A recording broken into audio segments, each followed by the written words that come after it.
7h, 9h, les matins de France Culture, Guillaume Erner.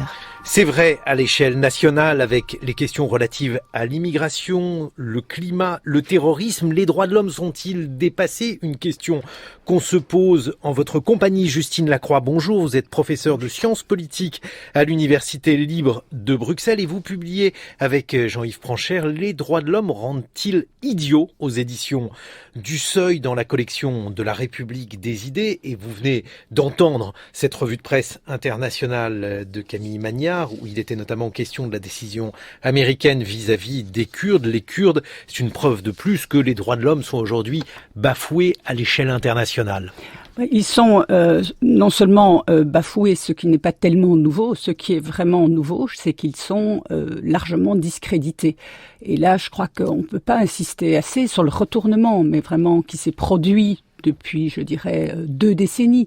Si vous vous reportez au début des années 90, les observateurs disaient que nous vivions l'ère des droits. Alors ça ne veut pas dire que les droits étaient plus respectés qu'ils ne le sont aujourd'hui, mais ça veut dire que c'était, au fond, il y avait une adhésion, au moins de surface, au langage des droits de l'homme qu'il n'était pas possible de critiquer ouvertement.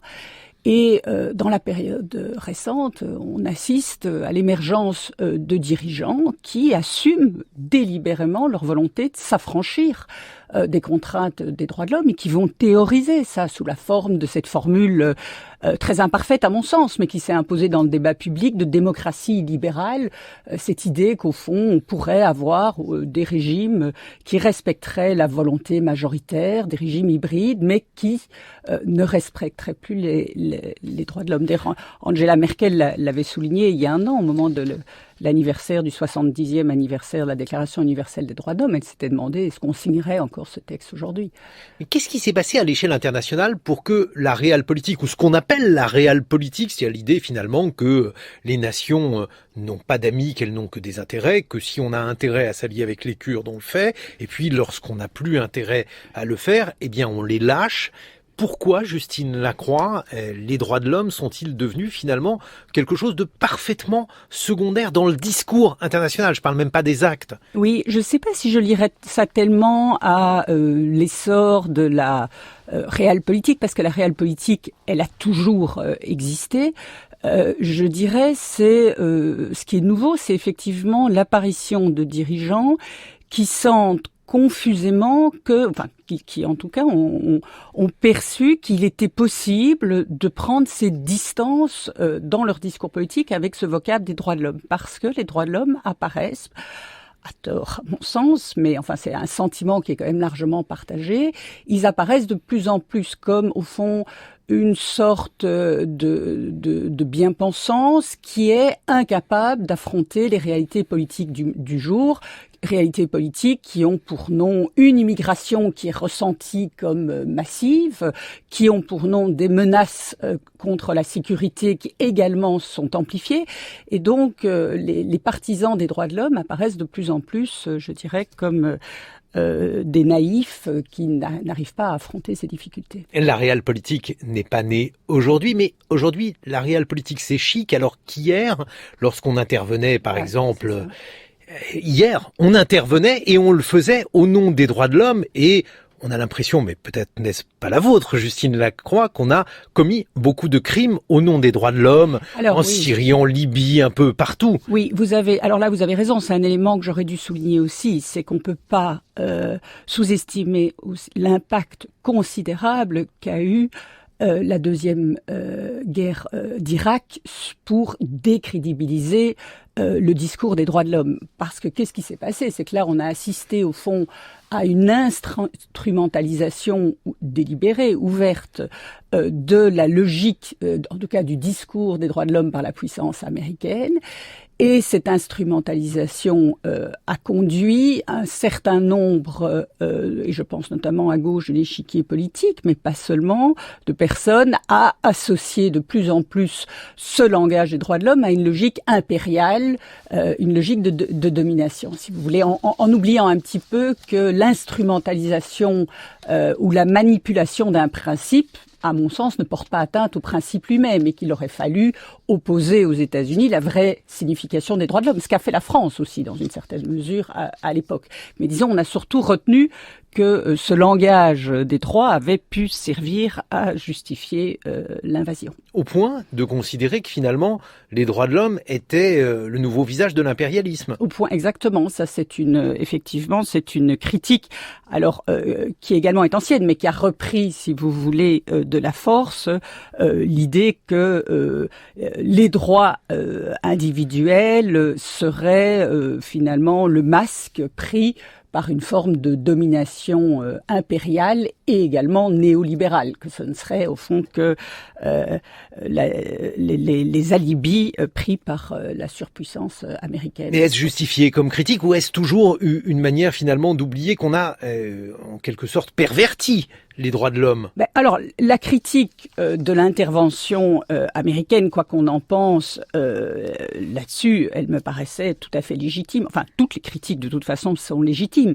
Ce que je trouve peut-être dommage, c'est que ça aurait été aussi une occasion plutôt de montrer qu'il y avait eu perversion du principe. Et malheureusement, c'est pas ça qui s'est passé, c'est qu'on s'est mis, au fond, à taper de plus en plus sur les droits de l'homme en les associant, et ça c'est un discours qui est très présent chez certains penseurs qu'on dirait de gauche, mais qui de plus en plus se retrouve chez d'autres penseurs situés plus à droite ou plus conservateurs, cette idée qu'au fond, on aurait une association entre le néolibéralisme que je définirais ici de façon très schématiquement comme l'idée que le libre jeu de l'offre et de la demande est le mode d'organisation optimale de la société et irait de pair avec les droits individuels, avec cette thématique qui s'est beaucoup développée, surtout en France, mais pas seulement. On constate aussi cette critique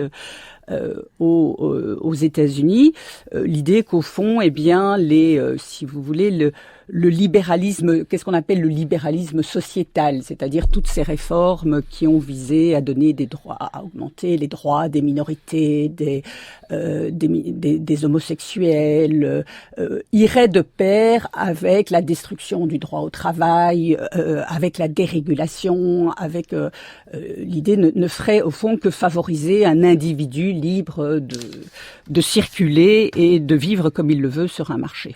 Alors, effectivement, ce qui est très intéressant dans votre livre « Les droits de l'homme rendent-ils idiots ?», livre que vous avez coécrit avec Jean-Yves Pranchère, c'est que vous montrez assez bien que cette critique, elle vient de la droite, de la gauche et même du centre. En France, elle est très associé au nom de Nicolas Sarkozy, lequel était encore ministre de l'Intérieur, quand il a publié dans Le Monde une tribune où il s'en prenait aux droits de l'hommisme. Et c'est assez intéressant parce que à l'échelle internationale, là il était président, il n'était plus ministre de l'Intérieur, il est intervenu en Libye au nom des droits de l'homme, mais sur le plan intérieur et sur la question migratoire, alors là, il brocardait le droit de l'hommisme. Oui, alors et ça c'était tout à fait stupéfiant, cette expression de droit de l'hommisme.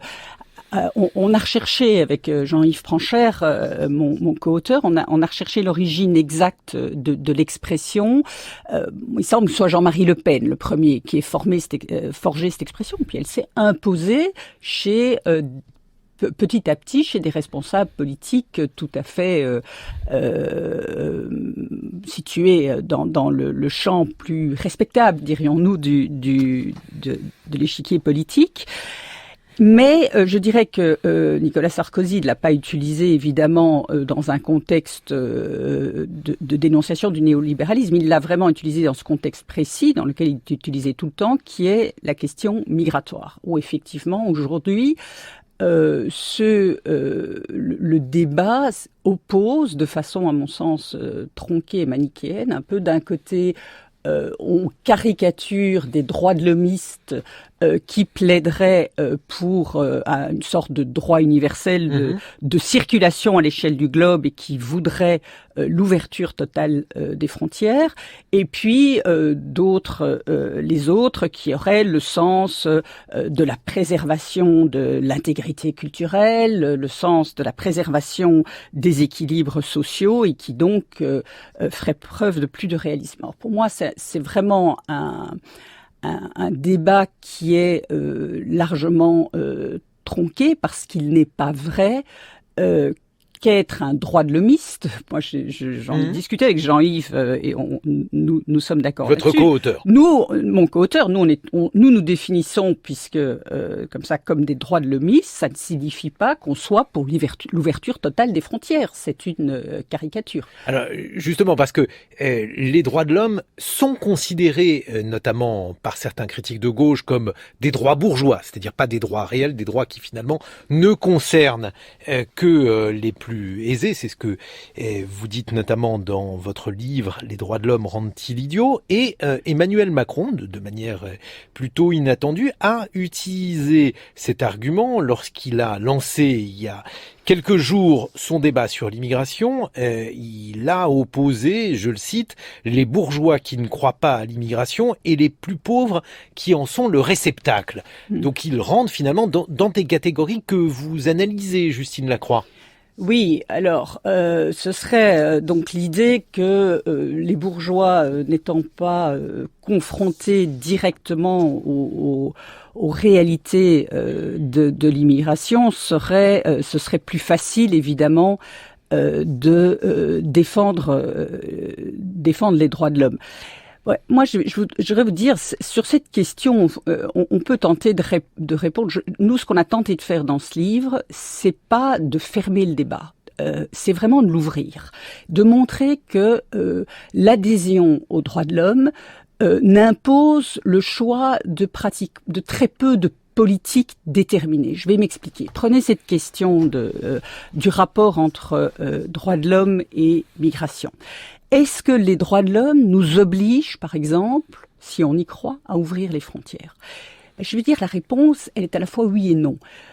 Oui, dans le sens où si on est convaincu, si on adhère aux droits de l'homme, il est difficile de fermer complètement les frontières. Pourquoi ? Parce que fermer complètement les frontières, là, François Héran, le titulaire de la chaire Migration et Société au Collège de France l'a montré, si vous fermez totalement les frontières, vous mettez fin au regroupement familial, vous mettez fin au droit d'asile, vous expulsez les gens vers des pays où ils risquent d'être torturés. Tout ça, c'est contraire aux conventions que nous avons signées en matière de protection des droits de l'homme. Mais une fois qu'on a dit ça, est-ce que les droits de l'homme, ça signifie que chaque individu a le droit de s'installer là où bon lui semble ? Peut-être, si on a une conception très individualiste des droits de l'homme. Mais est-ce que les droits de l'homme, ça ne renvoie pas aussi, ce qui serait plus notre conception, à une liberté collective, liberté d'autodétermination, liberté de délibérer ensemble sur notre avenir commun, ce qui suppose peut-être une certaine forme d'homogénéité, certainement pas ethnique, mais culturelle, c'est-à-dire des principes du vivre ensemble. Et donc vous voyez qu'à partir des droits de l'homme, on a le champ du possible qui s'ouvre, et moi je refuse cette façon, au fond, d'associer celui qui croit aux droits de l'homme, c'est un bourgeois, et le bourgeois est pour l'ouverture des frontières. Ça me paraît totalement caricatural. Mais alors, ce clivage-là, parce que c'est un clivage qui, dans le débat sur l'immigration, et là, dans le débat sur la PMA, il y a eu une manifestation importante en France ce week-end. 75 000 personnes étaient dans la rue à Paris. Et alors, est-ce que les organisateurs en attendaient plus ? Ils en ont nombré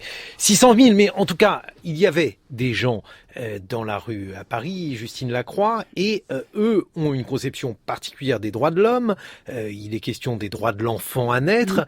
Comment articulez-vous finalement votre défense des droits de l'homme ? Est-ce que ceux qui sont contre la GPA sont en faveur des droits de l'homme ? Dans ce cas-là, ceux qui sont pour la PMA, pardon, j'ai dit la GPA, je parlais de la PMA en l'occurrence pour ce qui s'est déroulé ce week-end. Bref, comment réussit-on à trouver les défenseurs des droits de l'homme ? Écoutez, franchement, vraiment pour préciser le sens de notre démarche à Jean-Yves Franchère et moi dans ce livre, ce n'est pas de décerner des brevets de respectabilité. Et donc, je vais être très claire, on peut, à mon sens, avoir des doutes. Je ne dis pas que je partage ces doutes, mais on peut avoir des doutes, alors évidemment sur la GPA, mais sur la PMA et même sur d'autres sujets de société. Je vais peut-être me fâcher avec un certain nombre de mes amis en disant cela, même sur d'autres questions qui sont tranchées maintenant en France depuis longtemps, sur la question du droit à l'avortement, par exemple, sans être un opposant aux droits de l'homme. Les droits de l'homme fixent certaines limites. Claude Lefort, un philosophe politique que nous aimons beaucoup tous les deux, Jean-Yves et moi, disait « Ce sont les conditions nécessaires, mais non suffisantes, d'un monde habitable par tous ». Qu'est-ce que ça signifie ? Ça fixe des limites. Mais à partir de là, il y a des tas d'interprétations des droits de l'homme qui doivent s'affronter dans l'espace public. Et vous pouvez avoir des interprétations, je dirais, très libertaires, fondées sur une extension de la liberté individuelle, une extension de la liberté des personnes, et puis des interprétations, je dirais, peut-être plus sociales ou plus conservatrices. Et conservateur, pour moi, n'est pas une insulte. Ce n'est pas parce qu'on est un conservateur qu'on va violer les droits de l'homme.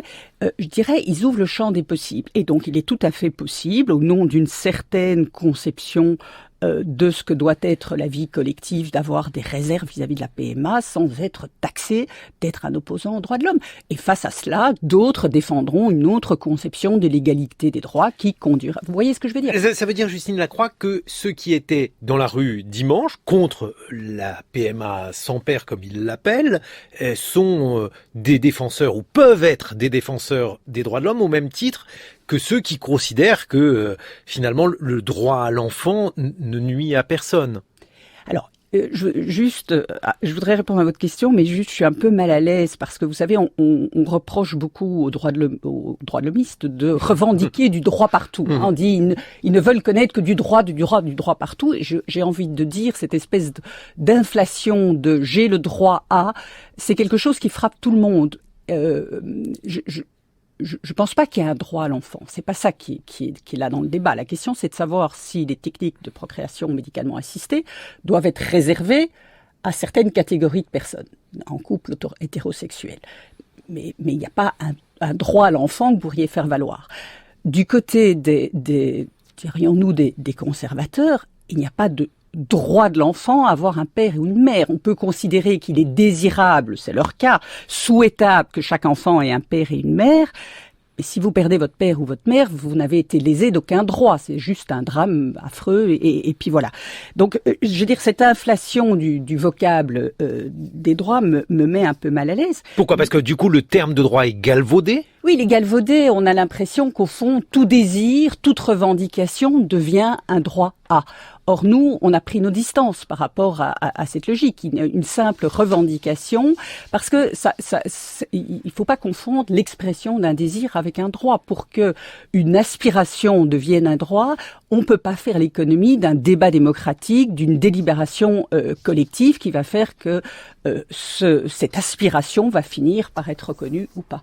Justine Lacroix, les droits de l'homme rendent-ils idiots ? C'est le livre que vous publiez avec Jean-Yves Franchère aux éditions du Seuil. On va continuer d'évoquer les droits de l'homme avec un autre droit, le droit à la désobéissance civile. On recevra dans quelques instants en votre compagnie Justine Lacroix, Manuel Cervera Marzal, il est sociologue et on va évoquer la notion de désobéissance civile avec cette semaine consacrée à l'extinction, aux rébellions et des mouvements qui se diffusent en France et dans le monde entier. En attendant, il est 8h et je vous souhaite un excellent réveil. Les matins de France Culture, 7h-9h, Guillaume Erner. Et justement, on va faire réagir nos invités à la question des libertés publiques, de leur mise en cause ou de leur garantie. Justine Lacroix est dans ce studio, elle est professeure de sciences politiques à l'Université libre de Bruxelles et vous publiez un ouvrage en compagnie de Jean-Yves Franchère, Les droits de l'homme rendent-ils idiots ? C'est aux éditions du Seuil dans la collection La République des idées. Nous accueillons Manuel Cervera Marzal, vous êtes sociologue à l'Université Aix-Marseille et vous avez notamment travaillé sur sur les nouveaux désobéissants. Les libertés civiles sont-elles aujourd'hui menacées par rapport à ce que vient d'évoquer Frédéric Seyss, Manuel Cervera-Marsal?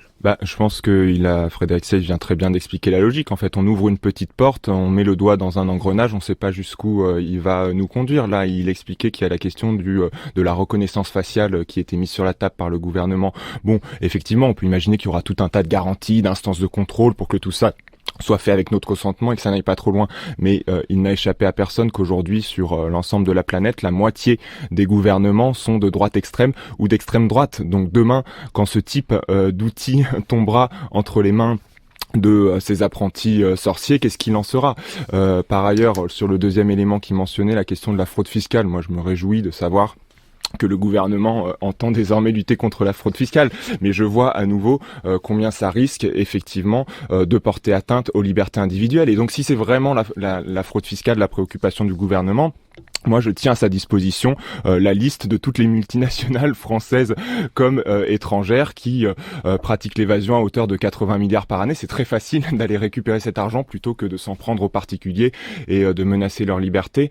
Il y a aucun souci à ce niveau-là. Et par ailleurs, si vraiment on est cohérent et qu'on souhaite lutter contre la fraude fiscale, on ne fait pas ce que vient de faire ce gouvernement, on ne supprime pas des dizaines, voire je sais plus, peut-être des centaines de postes dans les services chargés d'aller contrôler les grandes entreprises. Justine Lacroix, où sont les droits de l'homme là-dedans? Si par exemple une collectivité décide de se doter des moyens de faire respecter les lois, mettons la question de la fraude fiscale, est-ce qu'on a le droit de transiger quand même avec certaines libertés qui peuvent être perçues comme secondaires par rapport au but ultime qui serait, donc là en l'occurrence, que tout le monde paye l'impôt? Alors, il est toujours possible de déroger aux droits de l'homme, mais il faut que l'objectif poursuivi soit, comme disent les juristes, proportionné. C'est-à-dire qu'il faut vraiment que ce soit la protection de la nation, la protection de la démocratie ou des choses comme ça. Donc, je pense qu'effectivement, je suis pas sûre que la lutte contre la fraude fiscale, comme vient de le dire Manuel, impose de déroger aujourd'hui à ces libertés. Il me semble pas non plus que le but soit proportionné. Mais moi, ce que me frappait, je suis d'accord avec ce qui vient d'être dit. Ce qui m'interpelle beaucoup, et c'est une question que nous sommes posées aussi avec notre co-auteur, c'est au fond pourquoi est-ce que ça se passe dans une relative indifférence, cette atteinte aux libertés publiques qui se constate effectivement en France, mais qui se constate aussi en Allemagne, en Grande-Bretagne depuis une quinzaine d'années. Grosso modo, ça date à peu près du 11 septembre 2001 qu'a commencé ce processus. Pourquoi? Alors, dans une relative indifférence, il y a des voix. On entend des gens crier. On parlait de François Sureau. On pourrait en citer d'autres grands magistrats, hauts fonctionnaires, juristes, pas des activistes révolutionnaires, mais qui s'inquiètent de ces atteintes. Je crois que c'est que pour l'instant, la très grande majorité d'entre nous n'en subissons pas les effets. Et beaucoup de vous répondront, mais enfin, c'est pas vrai qu'on porte atteinte à l'état de droit, c'est pas vrai que nos libertés se menacent. Nous n'avons jamais eu autant de droits, ce qui est pas totalement faux. Mes droits à moi, si je dire, et je crois dans large mesure, n'ont pas régressé ces dernières années, n'ont pas été menacés. Mais pour l'instant, ces dispositions ou cette logique de surveillance, de soupçons, d'intrusion ne visent que certaines catégories de la population. Et donc, comme nous n'en subissons pas les effets, ça s'opère dans une relative indifférence en oubliant qu'il suffit un jour qu'une majorité politique vienne au pouvoir qui pourrait être plus inquiétante pour que ces nouveaux instruments s'abattent sur tous. Alors la question c'est notamment la fin justifie-t-elle les moyens? Il y a aujourd'hui une inquiétude écologique, une inquiétude climatique. Celle-ci a donné lieu à un mouvement qui est en ce moment en cours, notamment en France, mais dans le monde entier, le mouvement Extinction Rébellion. Et hier, Ségolène Royal, sur France Inter, s'est exprimée au sujet de ce mouvement. On l'écoute. Il y a une instrumentalisation de l'écologie par ces groupes violents. Il faut les réprimer très très rapidement parce que c'est une dégradation de l'image de l'écologie, de l'image de l'environnement, et ça risque de disqualifier toutes les actions pro-environnementales qui risquent d'être associées à ce type d'agression et de violence. Encore un mot, le Sénat. L'écologie, c'est la paix. Vous voyez, l'écologie, c'est la paix. Donc la violence, c'est tout à fait le contraire. L'écologie, c'est la paix, mais c'est la contrainte aussi, vous dites. Ah oui, c'est la contrainte aussi, c'est le rapport pollueur-payeur, etc. Ce sont des règles, c'est de la discipline, mais c'est la paix, c'est quelque chose qui doit conduire à l'apaisement des sociétés. La voix de Ségolène Royal. L'écologie, c'est la paix contrainte, Manuel Cervera-Marzal. Oui, bon, je passe très rapidement sur le cas de Ségolène Royal qui en appelle à la répression. Ça me rappelle Luc Ferry, il y a quelques mois, là, par rapport aux Gilets jaunes, qui appelait à tirer à balles réelles sur les Gilets jaunes. C'est toujours cette figure, que ce soit de droite ou de gauche, mais on n'a pas un peu appelé à tirer. Non, si, sur Radio Courtoisie, non, elle a pas appelé à tirer Ségolène Royal, elle a appelé à réprimer simplement. Mais voilà, on voit comment ces figures comme ça de la grande bourgeoisie, tout propre sur elle, qu'elle soit de gauche ou de droite, on voit comment la façade se fissure quand ils prennent peur, ils en appellent, voilà, tout de suite à la répression. Mais elle a raison d'avoir peur. Est-ce qu'elle a raison d'avoir peur? À mon avis, elle a pas peur des bonnes choses. Elle a peur de militants non violents qui luttent pour l'intérêt général et en l'occurrence pour la préservation de la biodiversité et de la planète. Elle a peur de ces gens-là au lieu d'avoir peur précisément des 2 degrés de réchauffement climatique qui vont amener 300 millions de personnes à migrer vers d'autres pays. Donc je pense qu'elle se trompe quand elle désigne Extinction Rébellion comme violent, puisque la violence, elle est où? Si on regarde ce qui s'est passé, elle parle d'un événement très concret qui s'est passé samedi soir et samedi dans la journée, à savoir l'occupation d'un centre commercial Italie 2. Les droits de l'homme d'aller faire leurs courses chez Voilà, c'est important Italie 2. De pouvoir aller consommer en moyenne. On utilise 4 fois un vêtement dans sa vie. Un Français utilise 4 fois un vêtement avant de le mettre à la poubelle. Donc c'est très important ça de pouvoir paraît consommer. Peu, mais oui, et pourtant c'est les statistiques. Non, elle est où la violence? Samedi, il y a eu une seule violence contre les personnes. Elle a été commise par le fait que les forces de l'ordre ont aspergé dans un endroit clos. On était dans un centre commercial, un endroit confiné. Ils ont aspergé de gaz lacrymogène à l'intérieur. Il n'y a eu aucune violence, en revanche, des occupants contre les forces de l'ordre. Et par ailleurs, si on essaye un petit peu de creuser cette notion de violence, il faut voir que s'en prendre à un centre commercial comme ça, c'est s'en prendre au temple de la consommation, à ces publicités, ces panneaux publicitaires extrêmement polluants qui sont allumés toute la nuit. Moi, j'ai habité 2 ans au-dessus d'Italie 2, je peux vous le dire, les lumières, elles sont allumées toute la nuit. À l'intérieur, il y a des banques qui investissent plusieurs milliards dans les énergies fossiles. Voilà, il faut être aveugle pour pas comprendre qu'en s'en prenant à ce symbole, on s'en prend à ce qui aujourd'hui est la plus grande violence structurelle dans notre monde, à savoir la menace que le système productiviste dans lequel on vit fait peser tout simplement sur le vivant. Qu'est-ce que vous en pensez, Justine Lacroix? Parce qu'on entend monter un discours qui consiste à dire si finalement des mesures démocratiques ne sont pas prises pour que le climat, pour que l'écologie retrouve la première place, puisqu'il y aurait urgence écologique, eh bien on aura la possibilité ou on en viendra à des mesures non démocratiques. Oui, c'est effectivement une des questions les plus redoutables qui se posent aujourd'hui à tous ceux qui travaillent sur la question du politique, c'est de savoir si la démocratie, telle qu'on la pratique, telle que nous la comprenons, est en mesure de répondre aux défis climatiques. Et personnellement, c'est une question à laquelle je n'ai vraiment pas de réponse. C'est dommage parce que j'allais vous poser la question. Oui, j'ai bien compris, mais c'est de savoir est-ce que face à l'urgence à laquelle nous sommes confrontés, est-ce que nous y parviendrons par la délibération démocratique? Je ne sais pas. Mais par contre, il y a un autre argument qui consiste à dire on va devoir restreindre les libertés si il faudrait au fond plus, je dirais, de contraintes en la matière et donc restreindre les libertés individuelles, porter atteinte aux droits à ce qu'on comprend comme les droits de l'homme pour préserver l'environnement. Je crois que là, par contre, c'est une mauvaise compréhension des droits de l'homme. Les droits de l'homme, c'est pas la liberté de faire tout ce qu'on veut. Vous n'êtes pas libre de consommer de la cocaïne. Vous n'êtes pas libre de fumer en public. Aujourd'hui, on n'a pas porté atteinte. Pourquoi? Parce que vous portez atteinte à la santé des autres. Je peux pas faire un boucan d'enfer à 4 heures du matin dans mon appartement parce que je gêne les autres. Donc, si on doit en venir à des mesures qui consisteraient à dire, je vais être un peu radical, dire, voilà, vous pouvez prendre l'avion 1 fois par an, pas plus.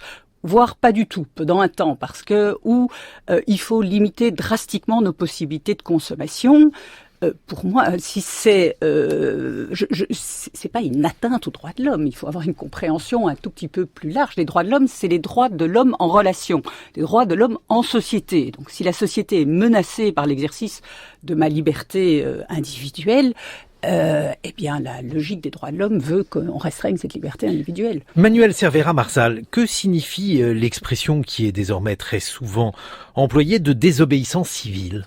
Je vous remercie pour cette question parce qu'effectivement, il y a une inflation de ce terme actuellement et on prend rarement le soin de la définir. C'est simple, désobéissance civile. Il y a deux mots. Désobéissance, ça veut dire que c'est une action qui est illégale et civile, ça veut dire que c'est une action non violente. Donc, désobéissance civile, c'est des actions du type, par exemple, de celle du mouvement des droits civiques qui vont, avec des Afro-Américains, qui vont rentrer dans une bibliothèque interdite aux Noirs ou dans un fast-food interdit aux Noirs en disant « Regardez, la législation est injuste et donc quand il y a un conflit entre ce que dit la justice et ce que dit la loi, je suis autorisé à faire prévaloir la première sur la seconde, donc à désobéir à la loi. » Voilà, c'est aussi simple que ça, la désobéissance civile. Bon, mais alors, le problème, c'est que ça, c'est la vieille question d'Antigone. Il y a une loi au-dessus de la loi des hommes. Mais justement, comment le juge-t-on? Comment considère-t-on, Manuel Cervera Marzal, qu'il y a là un principe qui, même s'il est légal, est en réalité immoral ou devrait être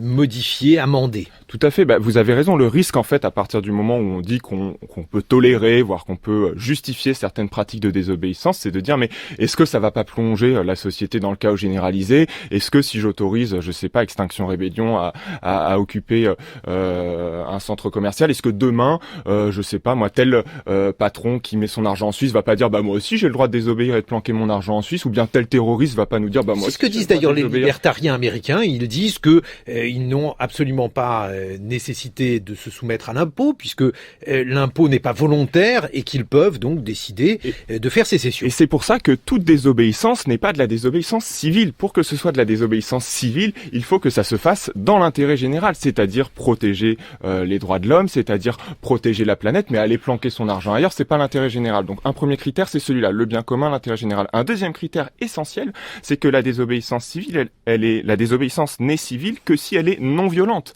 c'est-à-dire si vous n'injuriez pas et encore moins vous ne blessez vos adversaires. Voilà, là il y a un critère aussi qui est important à respecter. Et le troisième critère, c'est que cette désobéissance se fait à visage découvert. Il n'y a pas de on n'est pas caché, on assume ses actes, on les assume d'autant plus qu'on est convaincu que si on est en train provisoirement de se soustraire à la loi, c'est au contraire pour ensuite réaffirmer la loi sous une forme plus juste et plus digne. Justine Lacroix, je vais continuer à vous embêter sur la question de l'écologie et des droits de l'homme. Si je considère par exemple que ma liberté et surtout mon droit au bonheur, puisque j'ai un droit au bonheur en tant qu'être humain, passe par, je ne sais pas, des voyages en avion, des tours du périphérique en voiture diesel, bref, un certain nombre de pratiques qui pollue, en quoi mon droit doit-il être obéré au nom du droit de générations futures que je ne connais pas, qui n'ont pas nécessairement vocation à naître? Comment finalement hiérarchiser les priorités? Vous qui avez réfléchi sur cette question dans Les droits de l'homme rendent-ils idiots aux éditions du Seuil? Mais je dirais toujours, alors le droit au bonheur, c'est vrai que c'est formulé dans la déclaration d'indépendance des États-Unis, pas vraiment dans la déclaration française des droits de l'homme. Bon, alors toute la question est évidemment de savoir comment on définit une bonne vie, comment on définit le bonheur, mais même sans rentrer dans ces considérations-là, les droits de l'homme, je le disais il y a un instant, ils naissent du fait que je ne suis pas seule sur la Terre. Ça, c'est une formule d'Hannah Arendt, qui est un auteur qui a beaucoup compté dans notre réflexion à Jean-Yves Franchère et à moi sur les droits de l'homme. Elle disait les droits de l'homme existent parce que nous sommes une pluralité d'êtres humains. Elle disait au fond, la loi naturelle, la loi divine, elle serait possible même s'il n'y avait qu'un seul être humain. Alors pourquoi est-ce que je tiens à ce propos qui peut sembler un peu abstrait? C'est de dire, privé de cette notion de pluralité, de cette notion que nous ne sommes pas un seul homme sur la Terre, mais que nous sommes plusieurs hommes et femmes sur la Terre. Privé de cette dimension de pluralité, il n'y a plus de droit. Donc celui qui ferait, je dirais, faire prévaloir son désir individuel, parce qu'il n'y a pas de droit de l'homme, je n'en connais pas en tout cas, à circuler, à aller en avion, visiter tous les pays du monde ou à consommer à outrance. Celui qui ferait passer ses désirs individuels contre le respect de cette pluralité, le respect de cette vie en société, n'est pas, à mon sens, dans une logique de droits de l'homme. Je pense que c'est pas très difficile à établir. Manuel Cervera-Marzal. Oui, je suis entièrement d'accord avec ce qu'explique Justine Lacroix. Il n'y a pas de droit, et a fortiori de droits de l'homme, sans limite à ces droits. La question, c'est de savoir qui pose la limite à ces droits. Est-ce que c'est un dictateur qui est là et qui décide en solitaire et qui, par ailleurs, s'appuie ensuite sur une armée répressive pour faire obéir? Ou est-ce que c'est un peuple délibérant, votant, qui se fixe lui-même ses limites? Mais en tout cas, il faut fixer des limites. Vous n'avez pas le droit de fumer un paquet de cigarettes dans une maternité. Ça choque absolument personne aujourd'hui. Eh bien, aujourd'hui, on n'a plus le droit de prendre l'avion à tout va parce que l'avion à tout va, la pollution, aujourd'hui en France, c'est des dizaines de milliers de morts par an. Donc voilà, il y a des mesures draconiennes à prendre en place. Et j'ajouterais, parce qu'on entend souvent qu'elles vont tous nous toucher, mais elles vont pas tous nous toucher dans la même dimension. Aujourd'hui, les 10% des Français les plus riches polluent, émettent 8 fois plus de gaz à effet de serre que les 10% les plus pauvres. Donc ce que je veux dire par là, c'est que la question de la justice écologique, elle est extrêmement liée à la question de la justice sociale, parce que peut-être que les classes populaires françaises ne prônent pas autant de valeurs écologiques, n'ont pas cette morale écologique des plus aisés, mais par contre, quand on regarde dans leurs pratiques très concrètes au quotidien, les classes populaires françaises, vous inquiétez pas, elles éteignent la lumière derrière eux, elles ferment le robinet, elles consomment pas beaucoup de viande et elles prennent pas l'avion parce que tout simplement, elles doivent faire attention aux fins de mois. Justement, la consommation de viande. On a parlé des droits de l'homme par rapport aux droits de la planète, et puis les droits des animaux. Il y avait hier dans Les Pieds sur Terre l'interview d'une personne que je vais vous faire entendre. Qu'est-ce qui est violent en fait? C'est d'assassiner des individus qui ont envie de vivre, leur faire subir une vie et une mort de misère, ou s'attaquer à du matériel qui va être remboursé par les assurances. Qu'est-ce qui est violent? Qu'est-ce que la notion de violence en fait? Moi je trouve pas que j'ai été violente par rapport à toutes ces vies qui sont assassinées, je suis pas violente en fait. Moi j'ai pris la vie de personne, je m'attaque pas à des personnes, je m'attaque à un système. Ces boucheries, ces restaurants, je me suis pas attaquée aux gérants personnellement, je ne les connais pas, je ne sais pas qui c'est, je m'en fous, enfin je veux dire voilà, ils m'indiffèrent au plus totalement, c'est leur commerce et c'est sur quoi ils s'enrichissent. Enfin je suis contre ça et c'est ça que j'ai voulu attaquer. On n'est pas insensé, on n'est pas débile, on a fait du repérage avant, on savait pertinemment que dans les commerces qu'on allait incendier, il y avait strictement personne et il y aurait eu quelqu'un, on n'y serait jamais allé. Le but, ça n'a jamais été d'intenter à la vie personne, de qui que ce soit. C'était de la dégradation matérielle, pure et simple. Et la preuve en est, c'est que nous n'avons tué ou nous n'avons blessé personne. À 8h39 sur France Culture, on évoque les droits à la désobéissance civile. Nous sommes en compagnie d'un sociologue, Manuel Cervera-Marzal, et d'un professeur de sciences politiques, Justine Lacroix. On vient d'entendre cette femme qui a mené un certain nombre d'actions contre des boucheries, des actions qui consistaient à dégrader des biens, mais qui, effectivement, Dieu merci, n'ont blessé personne. Et elle invoque ces animaux qui sont tués pour l'industrie de la viande. Comment c'est-vous ? Alors c'est compliqué parce que je partage, si je voulais dire, l'indignation ou la consternation de la personne qu'on vient d'entendre par rapport aux pratiques de l'élevage industriel. Là-dessus, il n'y a pas de doute dans mes yeux et à mes yeux. Mais ce qui évidemment peut-être aller plus loin, c'est qu'à plusieurs reprises, si je ne me trompe, elle parle de ces animaux en disant ce sont des individus. Ce sont des personnes. Alors, et là, évidemment, ça me met un peu mal à l'aise. Pourquoi ? Parce que ça renvoie un peu à cette idée, c'est que dont on parlait quand je parlais de l'inflation du langage des droits tout à l'heure. C'est comme si, aujourd'hui, il n'était pas possible de concevoir que nous pouvons avoir des obligations très fortes sans qu'il y ait un droit en face. Je m'explique. Je peux avoir l'obligation, le devoir et être condamné au pénal si je manquais à ces devoirs, des devoirs de respect des animaux, sans pour autant considérer que l'animal est une personne, est un sujet de droit.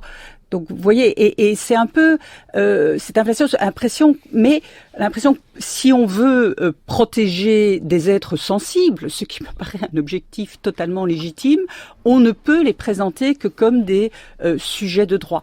pourquoi est-ce que moi ça me met mal à l'aise? Pourquoi est-ce que je continue? Mais peut-être je suis prête à évoluer là-dessus. Et d'ailleurs mon co-auteur et moi on n'est pas tout à fait d'accord sur cette question. Pourquoi j'ai certaines difficultés à concevoir que les animaux aient des droits? Parce que pour moi les droits sont liés à la revendication. Il faut des droits, ça se revendique. On les attribue pas. Et donc, le fait est que pour l'instant, les animaux, en tout cas, ne sont pas en capacité de revendiquer leurs droits. Manuel Cervera Marzal, toute cette semaine, le mouvement Extinction Rébellion a annoncé un certain nombre d'actions dans la mouvance, donc de la désobéissance civile. Jusqu'où aller? Alors, on vient d'entendre cette militante animaliste. A-t-elle raison lorsqu'elle dit que ce qu'elle fait n'est pas violent, en tout cas moins violent que ce que l'on inflige aux animaux? Pour moi, ce qu'on a entendu là, c'est pas tout à fait de la désobéissance civile, parce que aller s'en prendre la nuit, donc en fait finalement de manière dissimulée, un peu clandestine, à la vitrine d'une boucherie, ça ne respecte pas l'un des critères que j'énonçais tout à l'heure de la désobéissance civile, qui est d'agir à visage découvert. Par ailleurs, elle passe un peu trop rapidement, à mon sens aussi, sur la question des vies mises en danger. En fait, à quel point est-elle certaine qu'il y avait personne dans cette boucherie, dans le bâtiment dessus? Voilà. Il y a, je crois vraiment, c'est pour ça que je prône une non-violence relativement ferme, c'est que avec la non-violence, au moins, si on fait une erreur, on cause pas de mal à autrui, on cause pas de mal à notre adversaire. La seule personne à laquelle on cause un tort, c'est à nous-mêmes, parce qu'en désobéissant de manière non violente, effectivement, on risque de se faire réprimer, on risque d'aller en prison. Donc voilà, il y a toujours possibilité de revenir en arrière. Après, cette gêne que j'ai vis-à-vis, disons, du moyen d'action ne remet en aucun cas en cause la sympathie que je peux avoir pour la cause poursuivie, à savoir dénoncer effectivement le traitement que l'industrie agroalimentaire fait subir aux animaux. Mais je pense qu'il y a peut-être d'autres moyens, et de fait, il y a eu des actions de désobéissance non violente qui répondent aux critères que j'ai énoncés, comme par exemple rentrer dans des abattoirs industriels, c'est une violation de la propriété privée, pour filmer tout simplement les pratiques qui se font là-dedans, parce qu'évidemment cette industrie diffuse des clips publicitaires avec une image complètement aseptisée de ce qu'elle fait, les bons bovins, les bons porcins qu'on traite de manière, vous imaginez, la plus embellie possible. Mais non, c'est pas ça la réalité. Donc rentrer, juste filmer et apporter ça à la connaissance du public, je pense que c'est en mon sens des actions plus judicieuses pour porter la cause, disons, animale. Mais alors précisément, lorsqu'on prend ce mouvement Extinction Rébellion, à quoi ça sert de bloquer le centre et Italie 2? Alors évidemment, cela empêche les gens qui veulent faire leurs courses là-bas, mais pour le reste, quelle peut être la portée politique? Finalement, on a entendu des gens dire que le capitalisme n'était pas déstabilisé parce que un centre commercial était bloqué, même si d'ailleurs tous l'étaient une journée. Qu'est-ce que ça changerait, Manuel Cervera Marzal? Évidemment que le capitalisme n'est pas tombé après l'occupation d'Italie 2, mais bon, à ce titre-là, on rentre chez soi et puis on allume la télé. Non, mais il faut bien commencer quelque part, et il faut bien commencer d'une certaine façon. La désobéissance civile n'est absolument pas, d'ailleurs, j'y insiste, une garantie absolue de victoire.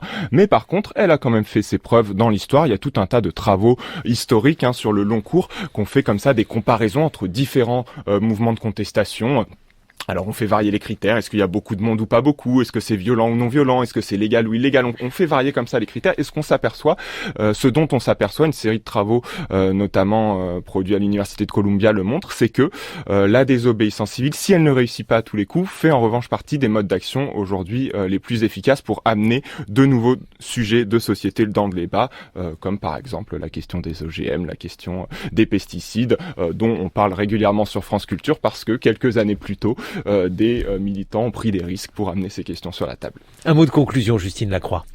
Eh bien, en conclusion, moi, ce que je dirais, c'est peut-être se resserrer sur le sens politique des droits de l'homme, et peut-être éviter de diluer le mot de droit pour désigner des tas de situations qui ne sont pas directement liées. Et je pense, il me semble peut-être en invoquant le droit sans cesse, eh bien, du coup, on perd de vue l'essentiel, qui est de défendre cette dimension politique et collective des droits de l'homme. Justine Lacroix, le livre que vous avez publié avec Jean-Yves Pranchère, Les droits de l'homme rendent-ils idiots, est aux éditions du Seuil. Vous restez avec nous, ainsi que Manuel Cervera-Marzal. Je vous présente mes 3 camarades qui viennent prolonger cette émission. Bonjour à tous les 3. Hervé Gardette. Bonjour. Le bruit et l'odeur ce matin.